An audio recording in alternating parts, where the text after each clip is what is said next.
नमस्कार दोस्तों, मैं राकेश वर्मा आप सभी का स्वागत करता हूं आपके अपने परिवार एसएन गुरुकुल पर। साथियों, नियोजित शिक्षकों को राज्यकर्मी का दर्जा प्राप्त करने के लिए सक्षमता परीक्षा देने हैं, यह तय है।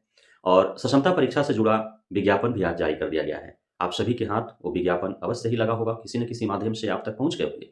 और जब आपने विज्ञापन देखा होगा तो एक बार जरूर दिमाग खटका होगा कि अरे, ये सब बात तो बताया गया था कहीं ना कहीं।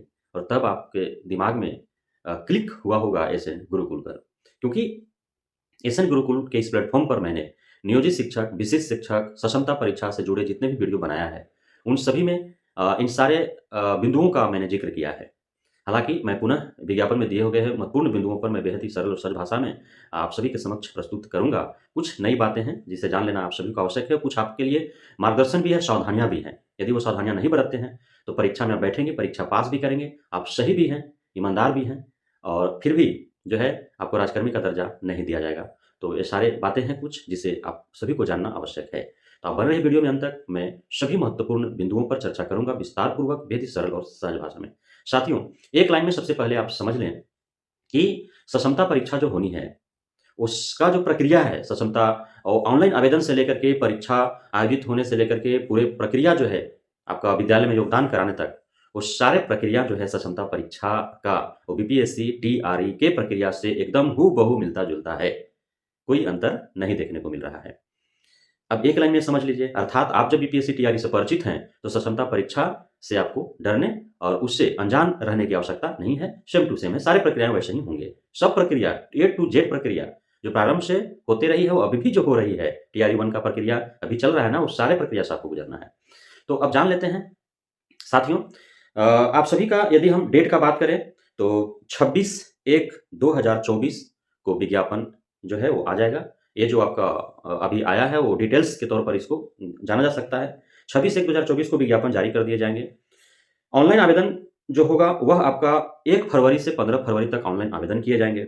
उसके बाद एडमिट कार्ड जो है आपको आ जाएगा 5 फरवरी से 16 फरवरी तक, अर्थात एक तरफ ऑनलाइन आवेदन होते रहेंगे और जिनका ऑनलाइन आवेदन सफलतापूर्वक हो जाएँगे, उसका दूसरी तरफ जो है एडमिट कार्ड भी जारी होते रहेंगे। ये दोनों प्रक्रियाएँ जो है पैरेलली चलेगा।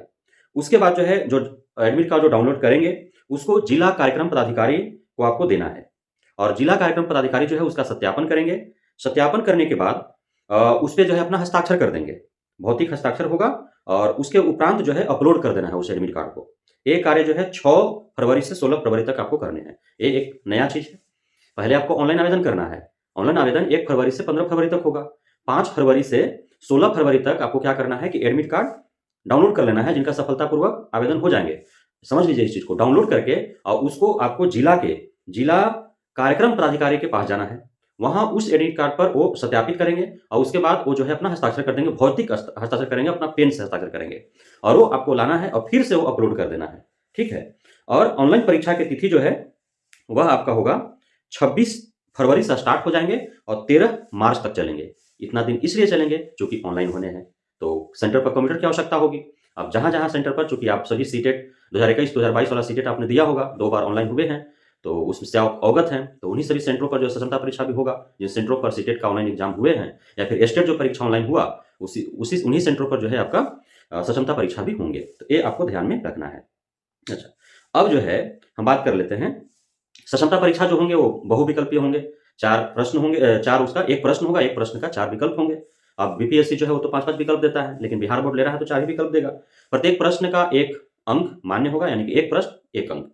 नेगेटिव मार्किंग नहीं होगा, जैसा कि मैंने पूर्व में बता दिया है आपको। इसके लिए अर्हता या योग्यता, तो योग्यता तो आप जिस ग्रेड में बहाल हैं, चूँकि आप ऑलरेडी नियोजित शिक्षक हैं, तो शिक्षक उसी समय जब आपका किसी भी नियोजन इकाई के द्वारा आप नियोजित हुए हैं, तो उस समय आपका योग्यता वही मापदंड जो है वो था, तभी आप जो है योग्य थे जिस ग्रेड के लिए, तभी उस ग्रेड में आप जो है बहाल हुए हैं। तो वो तो आपके पास सारा डॉक्यूमेंट्स हैं ही, होने ही चाहिए।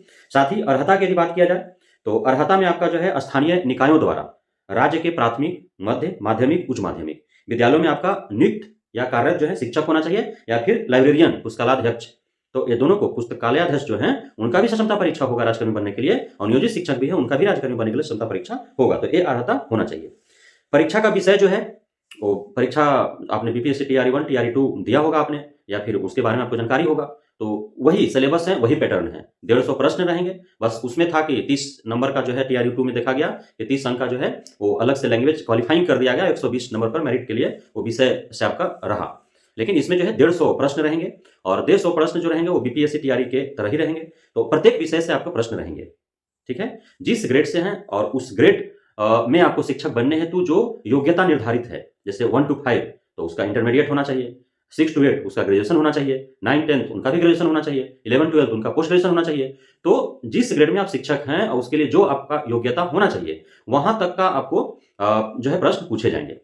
बीपीएससी के तरह ही सिलेबस होंगे, सिलेबस वही रहेगा, लेकिन प्रश्न उतने कठिन नहीं होंगे। मैंने पहले भी बताया, आज भी बता रहा हूं, प्रश्न उतने कठिन नहीं होंगे, सिलेबस सेम रहेगा। सिलेबस वही आपका टोटल जो है लैंग्वेज से भी प्रश्न पूछे जा सकते हैं। साथ ही आपका जो है हिस्ट्री, ज्योग्राफी, उसके बाद पोल साइंस, आपका इकोनॉमिक्स, साइंस में तीनों जो आपका सेक्टर हैं, फिजिक्स, केमिस्ट्री, बायोलॉजी, मैथ रहेगा, रीजनिंग रहेगा, आपका ईवीएस रहेगा, करंट अफेयर्स रहेंगे, ये सारे आपका रहेंगे।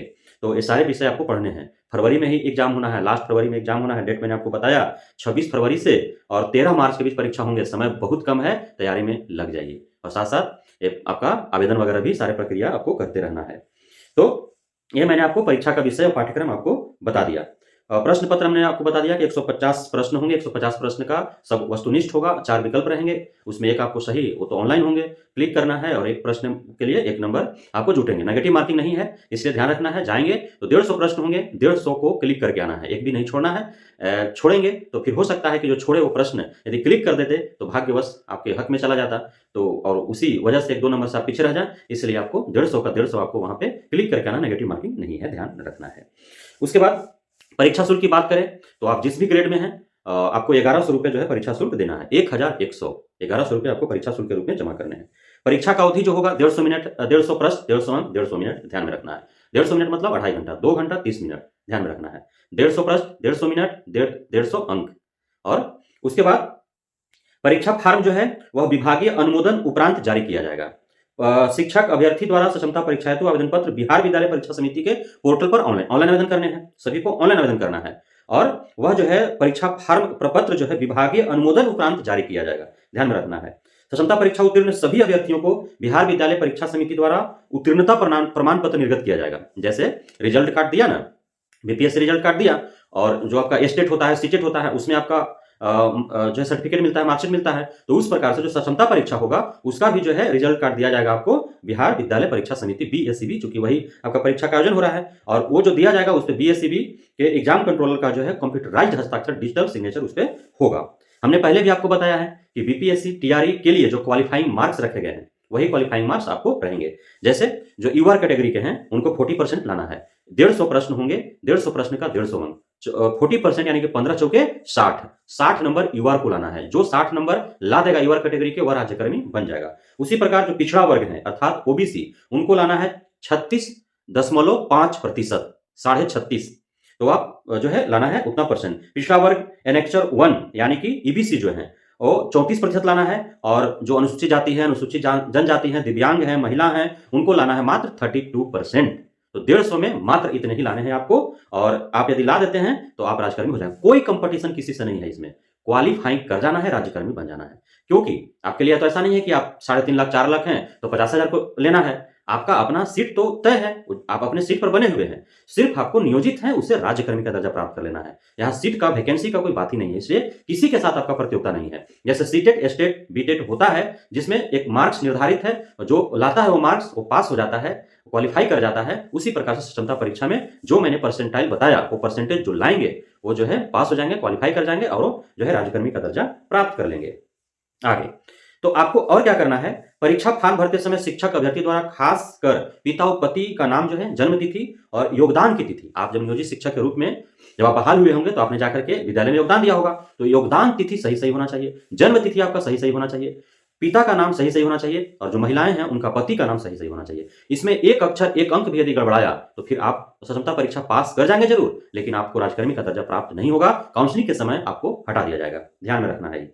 उसके बाद आपको सबमिट करना। शिक्षक अभ्यर्थी द्वारा परीक्षा फॉर्म भरते समय आधार कार्ड, मैट्रिक का प्रमाण पत्र वही आपका मैट्रिक का प्रमाण पत्र है, वही आपका जो है जन्म प्रमाण पत्र के तौर पर जो है वो साक्ष्य बनेगा। आधार कार्ड सिर्फ आइडेंटिटी प्रूफ के लिए, आधार कार्ड ना तो एड्रेस प्रूफ है, नहीं जन्म तिथि को प्रूफ करता है। आधार कार्ड सिर्फ आइडेंटिटी के लिए है, बाकी जन्म के लिए आपका जो है क्या देना है, मैट्रिक का प्रमाण पत्र। उसके बाद टेट, सीटेट, एस्टेट उत्तीर्णता प्रमाण पत्र हर हाल में देना है। जो अब तक नियोजित शिक्षक, वैसे नियोजित शिक्षक जो अब तक टेट, सीटेट, बीटेट, एस्टेट पास नहीं किए हैं, तो वो सक्षमता परीक्षा में नहीं बैठ सकते हैं। ठीक है, तो ये ध्यान में रखना है।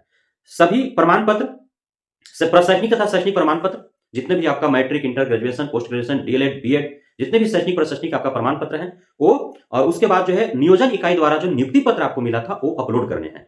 तो सब रखे हैं ना, नियुक्ति पत्र भुला दिए होंगे तो कैसे क्षमता परीक्षा देंगे, नहीं दे पाएंगे। इसमें से प्रत्येक कागज, जैसे 1 to 5 में है तो इंटरमीडिएट तक का आपको अपलोड करना है, डीएलएड अपलोड करेंगे। 6 to 8 में तो ग्रेजुएशन और डीएलएड या बीएड अपलोड करेंगे। 9 to 10 में है ग्रेजुएशन और बीएड अपलोड करेंगे। 11-12 में है पोस्ट ग्रेजुएशन और बीएड अपलोड करेंगे। और 9 to 12 में एस्टेट अपलोड करेंगे और 1 to 8 में सीटेट अपलोड करेंगे।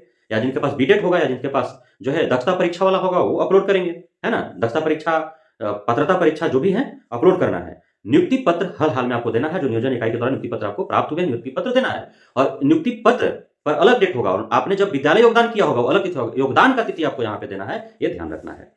परीक्षा फार्म भरते समय शिक्षक अभ्यर्थियों को 3 जिलों का विकल्प देना अनिवार्य होगा। जिला का आवंटन बिहार विद्यालय परीक्षा समिति एवं विद्यालय का आवंटन विभाग द्वारा किया जाएगा। अर्थात वही प्रोसेस बीपीएससी आयोग क्या की, परीक्षा ली, परीक्षा का परिणाम घोषित की और डिस्ट्रिक्ट उन्होंने अलाउट कर दिया, उसके बाद शिक्षा विभाग समझेगी। तो उसी प्रकार के यहाँ भी है। यहाँ भी बिहार विद्यालय परीक्षा समिति क्या है, सिर्फ उनको परीक्षा कंडक्ट कराना है, वो परीक्षा कंडक्ट कराएंगे, उसके बाद परिणाम घोषित करेंगे और जिला अलॉट कर देंगे। बाद में जो स्कूल अलॉट किया जाएगा वो कौन करेगा, वो करेगा आपका शिक्षा विभाग करेगा। जैसे कि टीआर 1 टीआर 2 के नवनियुक्त शिक्षकों का विद्यालय आवंटन शिक्षा विभाग कर रही है, उसी प्रकार से क्षमता परीक्षा के बाद जो विद्यालय आवंटन होगा वो किसके द्वारा होगा, तो शिक्षा विभाग के द्वारा होगा। ये आपको ध्यान में रखना है। उसके बाद शिक्षक अभ्यर्थी द्वारा भरे गए आवेदन सबमिट करने के उपरांत संबंधित जिला के जिला कार्यक्रम पदाधिकारी के लॉगिन में जाएगा। अब बताइए, थोड़ा सा घुमाव फिराव इसमें हो रहा है। आपने वहां भी देखा कि एडमिट कार्ड जो है, एडमिट कार्ड कहाँ लेके जाना है, जिला कार्यक्रम पदाधिकारी हैं जो उनके पास ले जाना है। अब वहां से वो चेक करेंगे, साइन करेंगे, उसके बाद आपको लाना है, फिर अपलोड करना है। तो ये करना है। यहाँ भी जब आप आवेदन करेंगे तो आवेदन डायरेक्ट कहाँ बीएससी में नहीं जाएगा, वो आवेदन जो है सबसे पहले लॉगिन में किसका लॉगिन में जाएगा, तो जिला कार्यक्रम पदाधिकारी के लॉगिन में जाएगा। तत्पश्चात जिला कार्यक्रम पदाधिकारी द्वारा वो जांच होगा, सारा चीज है ना, कि आपने जो है सारे शैक्षणिक प्रशैक्षणिक डॉक्यूमेंट्स आपने सही से अपलोड किया है कि नहीं, आधार कार्ड दिया है कि नहीं, है ना, आपने योगदान तिथि डाला है कि नहीं, जन्म तिथि माता पिता का नाम सही है कि नहीं, आपका सीटेट बीटेट एस्टेट दक्षता परीक्षा वाला है कि नहीं, नियुक्ति पत्र आपने अपलोड किया है कि नहीं, या कुछ भी अलान फलान जलान कागज अपलोड कर दिए हैं, तो ये सब चेक होगा वहां से। और उसके बाद जो है सबमिट होगा और तब जाकर के जो है वो कहाँ, सबमिट होने से पूर्व जो है उस पर सिग्नेचर हो जाएगा, किसका, कार्यक्रम पदाधिकारी का, ताकि बिहार बोर्ड को लगे कि हाँ जिला कार्यक्रम पदाधिकारी जो है वो उन्होंने जांच कर लिया है। उसके बाद वहां जाएगा। ऑनलाइन परीक्षा लेने वाली एजेंसी 2 मशीन 2 महीने के लिए जिला शिक्षा अधिकारी को देगी। जैसे बीपीएससी आयोग दिन है 2 महीना के लिए शिक्षा विभाग को, थंब इंप्रेशन हो रहा है कि नहीं हो रहा है, फोटो मिलान हो रहा है ना, थोड़ा वही है कि दूसरा है, नमूना वही है कि दूसरा है, उस सब मिलान यहाँ पे भी होगा। सक्षमता परीक्षा पहले से मैं बोलते आया हूँ, लोग बहुत कमेंट बॉक्स में आकर के जो है बदतमीजी किया है। अब सब सामने जो मैंने बोला है वो ऐसा प्रतीत हो रहा है कि हमारा वीडियो देख के जो है सब नोटिफिकेशन तैयार किया गया है। जो मैंने बोला है वो सब सत्य हो रहा है। 2 महीना तक के लिए वो देगा मशीन और आपका 3 बार जांच होगा। और सिर्फ टीआरई वालों के लिए तो खाली जांच हो रहा है क्या, फिंगरे थंबे ना, आपका आंखियों जांच होगा, आइरिस रिकॉग्निशन लिया जाएगा। आंख का आधार कार्ड बनाते समय कैसे लिया जाता है वो सब लिया जाएगा। तो ये दोनों मशीन होंगे, थंब इंप्रेशन वाला भी, आइरिस रिकॉग्निशन वाला भी, और ये 2 महीना तक रहेंगे। सक्षमता परीक्षा पूरे प्रक्रिया के दौरान 3 बार, एक जो नियोजित शिक्षक हैं जो अभ्यर्थी के रूप में सक्षमता परीक्षा में सम्मिलित होंगे उनका 3 बार जांच होगा। कै बार, 3 बार जांच होगा। पहला दफा कब, परीक्षा के दौरान, दूसरा दफा कब, काउंसलिंग के दौरान, तीसरा दफा कब, जब विद्यालय योगदान कर लेंगे उसके बाद 3 बार जांच होगा भैया। एडमिट कार्ड में क्यूआर कोड और बार कोड दोनों दिया रहेगा। प्रत्येक परीक्षा केंद्र के लिए आवंटित अभ्यर्थियों के सीटिंग अरेंजमेंट में यथासंभव ध्यान रखा जाएगा। एक ही विषय का अभ्यर्थी एक साथ न बैठे हैं। एक बेंच पर 2 या 3 अभ्यर्थी होंगे तो अलग अलग विषय के होंगे, एक विषय का नहीं होंगे, ध्यान में रखा जाएगा। परीक्षा केंद्र पर एडमिट कार्ड पर वीक्षक केंद्राधीक्षक का हस्ताक्षर होगा। टीआरई 1 टीआरई 2 आपने दिया होगा या सीटेट वगैरह का, स्टेट वगैरह का परीक्षा दिया होगा, तो उसमें जो आपका एडमिट कार्ड है उस पर किसी का सिग्नेचर नहीं होता था। कोई इन्विजिलेटर जो होता है, केंद्राधीक्षक जो होता है उसका सिग्नेचर नहीं होता था, लेकिन सक्षमता परीक्षा वाला में होगा, उस पर सिग्नेचर होगा, है ना। और सब आपका जो है जब सक्षमता परीक्षा के लिए जाएंगे सबका आंखियों जांच होगा, हाँ आंखियों वाला रिकॉग्निशन लिया जाएगा, आइरिस, और उसके बाद फिंगर थंब भी लिया जाएगा। और सबके एडमिट कार्ड जो आप ले जाएंगे उस सब पर जो है क्या लग जाएगा, वहाँ पे एक लोगो लग जाएगा, वहाँ पे स्टिकर साट दिया जाएगा कि हाँ ये ओरिजिनल का प्रमाण हो गया, वो है कि नहीं, जैसे सीटेट वाला में हुआ और टीआरई 1 टीआरई 2 वाला में हुआ था ना, तो वैसे ही होगा। उसके बाद जो है परीक्षा समाप्ति के बाद मूल एडमिट कार्ड शिक्षक अभ्यर्थी द्वारा संबंधित जिला के जिला कार्यक्रम पदाधिकारी को समर्पित किया जाएगा। इस दौरान जिला कार्यक्रम पदाधिकारी द्वारा शिक्षक अभ्यर्थी का थंब इंप्रेशन एवं आइरिस का मिलान किया जाएगा। अब बताइए, परीक्षा के समय, परीक्षा के बाद आप जाएंगे एडमिट कार्ड लेकर के, original admit card, thumb impression होगा, वहां कार्यक्रम पदाधिकारी के पास जाना है और वहां पे थंब इंप्रेशन और आइरिस रिकॉग्निशन वहां भी होगा, है ना। उसके बाद सक्षमता परीक्षा की संपूर्ण प्रक्रिया के दौरान सभी शिक्षक अभ्यर्थी का 3 बार थंब इंप्रेशन एवं आइरिस रिकॉग्निशन का मिलान किया जाएगा। एक बार परीक्षा केंद्र पर, दूसरी बार काउंसलिंग के समय, तीसरी बार विद्यालय योगदान के समय। समझ गए? 3 बार होगा, बच के जाएंगे कहाँ। मूल एडमिट कार्ड गुम होने की स्थिति में शिक्षक अभ्यर्थी को दोबारा सक्षमता परीक्षा देना होगा। जिनका एडमिट कार्ड खो जाएगा वो समझिए कि उनका राज्यकर्मी बनना हो जाएगा, वो राज्यकर्मी नहीं बनेंगे। दोबारा परीक्षा दीजिए और तब तक आपका एक अटेम्प्ट भी खत्म, एडमिट कार्ड खत्म, अटेम्प्ट भी खत्म, दोबारा सक्षमता परीक्षा आप दीजिए, है ना। तो ये आपको ध्यान में, एडमिट कार्ड हर हाल में ओरिजिनल एडमिट कार्ड आपको हर हाल में रखना है। जैसे मैट्रिक इंटर का सब संभाल के रखे हैं ना, पूरा मजे से उसको लेमिनेशन करवा के वैसे ही यहू रखना होगा। वैसे शिक्षक अभ्यर्थी जिन्हें क्षमता परीक्षा देना है, ऑनलाइन से संबंधित प्रैक्टिस, अब देखिए ये काम आपको करना है। आप चूंकि ऑनलाइन परीक्षा आप नहीं दिया होगा, दिए भी होंगे एक आध बार, तो आपको क्षमता परीक्षा देना है, राजकर्मी बनने की बात है भाई, तो आपको उसके लिए व्यवस्था दी जा रही है सरकार की तरफ से, शिक्षा विभाग की तरफ से। आप नजदीकी, जहां भी आपके नजदीक में प्रशिक्षण संस्थान है, ट्रेनिंग सेंटर जहां पे डाइट वगैरह है, बीएड डीएलएड पढ़ाई होता है, प्रशिक्षण होता है, जिला शिक्षा एवं प्रशिक्षण संस्थान, शिक्षण प्रशिक्षण महाविद्यालय, वहां पे आपका शिक्षण प्रशिक्षण महाविद्यालय मतलब जहां पे बीएड डीएलएड का कॉलेज है ना, तो वहां पे 7:30 से 9:30 बजे तक कर सकते हैं, संध्या में, रात में। पूरा मजे से स्कूल विद्यालय जाना है, पढ़ाना है। शाम में एकदम 7:30 से 9:30, 2 घंटा आप आसपास के कहीं भी जो ट्रेनिंग सेंटर वगैरह होंगे वहां पे जाकर के जो है आप ट्रेनिंग ले सकते हैं, अभ्यास कर सकते हैं। सक्षमता परीक्षा उत्तीर्णता के पश्चात सभी उत्तीर्ण अभ्यर्थियों को विद्यालय आवंटन के पूर्व काउंसलिंग होगा, जिसमें उनके प्रमाण पत्रों की जांच की जाएगी तथा थंब इंप्रेशन आइरिस रिकॉग्निशन का मिलान किया जाएगा, है ना।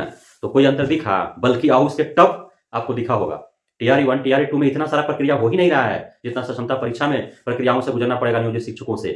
उच्चलनी के चालल दुल्हलियन हो जाइएगा सर, एकदम वही छांट छांट करके एकदम नियोजित शिक्षक से राजकर्मी होगा जो एकदम बिल्कुल लगन और मेहनत से परीक्षा पास करके जाएगा और फर्जी नहीं होगा, एकदम उसका सारे चीज सही होंगे तभी वो राजकर्मी बन जाएगा। बहुत सारे जो फर्जी हैं वो तो अब सोच में पड़े होंगे परीक्षा देंगे कैसे, वो तो आवेदन नहीं करेंगे, परीक्षा नहीं देंगे। और एक बात और मान लीजिए कि 3 बार परीक्षा देना है, 3 बार में राजकर्मी बन जाना है, उसके बाद क्या होगा वह राज्य सरकार अलग से फैसला लेगी। अब आप स्वेच्छा से यदि परीक्षा में सम्मिलित नहीं होते हैं, ऐसा थोड़ी है कि जो शामिल नहीं होगा सबको ऐसे ही छोड़ देगा, निकालेगा नहीं, यह सत्य है। लेकिन किसको नहीं निकालेगा? जो सत्य है उसी को नहीं निकालेगा, यह भी सत्य है। जो फर्जी होंगे उनको निकालेगा ही, वो जांच होगा सबका।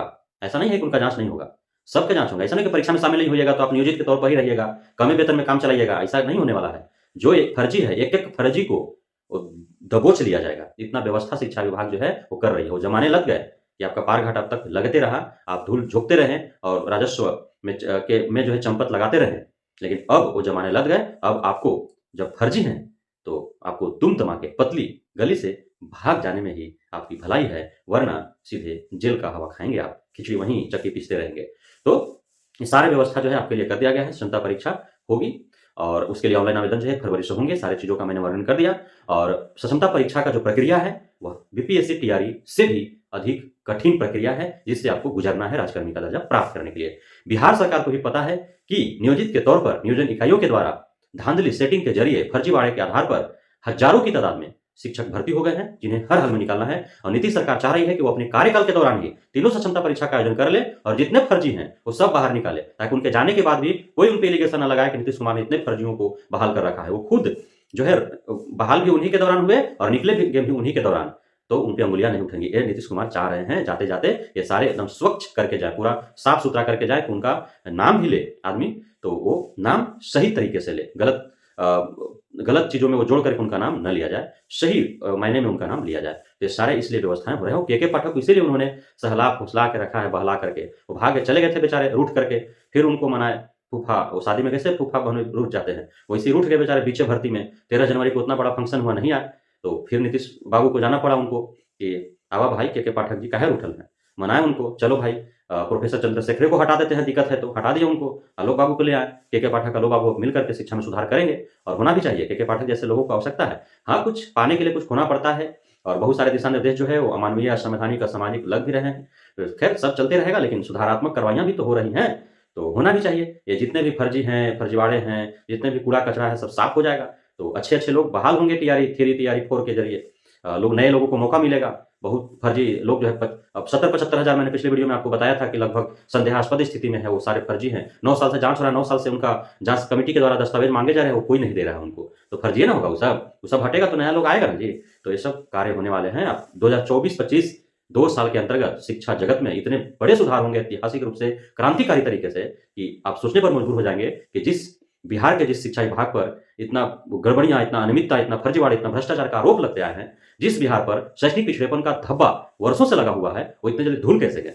ये सभी होने वाले हैं। तो बहुत-बहुत धन्यवाद आप सभी साथियों का हमारे साथ जुड़े रहने के लिए, बढ़ने के लिए, हमें इतना प्यार देने के लिए, हम पे भरोसा बनाए रखने के लिए। जय हिंद।